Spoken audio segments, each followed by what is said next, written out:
મકર સંક્રાંતિનો તહેવાર નજીક આવી રહ્યો છે ત્યારે રાજકોટ શહેરમાં ચીકી અને લાડુનું ધૂમ વેચાણ થઈ રહ્યું છે।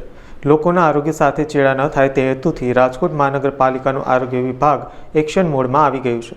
પારેવડી ચોક નજીક ચીકી અને લાડુ બનાવતા વેપારીઓને ત્યાં તંત્ર દ્વારા ઓચિંતું ચેકિંગ હાથ ધરવામાં આવ્યું હતું। હાલ આરોગ્ય વિભાગ દ્વારા સેમ્પલ લઈ આગળની કાર્યવાહી હાથ ધરવામાં આવી છે। મારું નામ ડોક્ટર હાર્દિક મહેતા છે। ફૂડ ડિપાર્ટમેન્ટની અંદર જે છે ડેઝિગ્નેટેડ ઓફિસર તરીકે જે છે વધારાનો ચાર્જ સંભાળી રહ્યો છું। હાલ જે છે શિયાળાની ઋતુની જે શરૂઆત થઈ ચૂકી છે તેને અનુલક્ષીને રાજકોટ મહાનગરપાલિકાની આરોગ્ય શાખાની ફૂડ વિભાગની ટીમ દ્વારા જે છે ગત સપ્તાહે પણ જે છે ચીકી છે, લાડવા છે, કચેરી છે કે આરોગ્ય છે તેના નમૂનાઓ લેવાની જે છે કાર્યવાહી હાથ ધરવામાં આવેલી હતી અને આ જે ડ્રાઈવ છે આ અઠવાડિયે પણ જે છે કન્ટિન્યુ રાખવામાં આવેલું છે। એટલે રાજકોટ શહેરની અંદર પારેવડી ચોક વિસ્તારની અંદર જે ચીકીના જે છે ગંધારથી આવેલા છે ત્યાં અત્યારે જે છે હાલ અમારી ટીમ દ્વારા જે છે ડ્રાઈવ અંતર્ગત જે છે ચેકિંગ હાથ ધરવામાં આવી રહ્યું છે। જે છે હાલ જે છે ગત સપ્તાહની અંદર પણ જે છે 15 થી 20 નમૂનાઓ લેવામાં આવ્યા હતા અને આ વખતે પણ અત્યારે પણ જે છે નમૂનાઓ લેવાની કાર્યવાહી હાથ ધરવામાં આવશે।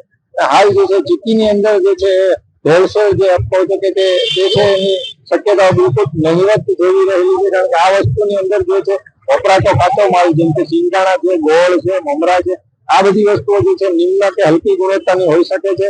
તો ખાસ ધંધાર્થીઓએ પણ તેનું ધ્યાન રાખવું જોઈએ।